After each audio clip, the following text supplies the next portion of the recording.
అత్యున్నత స్థాయిలో త్రివిధ దళాల సమన్వయానికి పాకిస్తాన్ కొత్తగా చీఫ్ ఆఫ్ డిఫెన్స్ ఫోర్సెస్ అనే పదాన్ని ఏర్పాటు చేయాలని నిర్ణయించింది.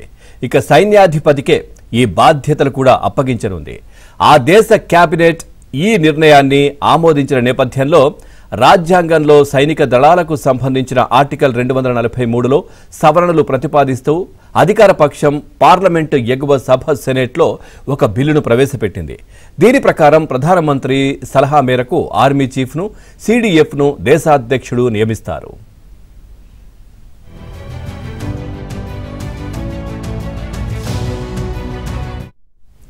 సిడిఎఫ్ ప్రధానితో సంప్రదింపులు జరిపి జాతీయ వ్యూహాత్మక కమాండ్ అధిపతిని నియమిస్తారు.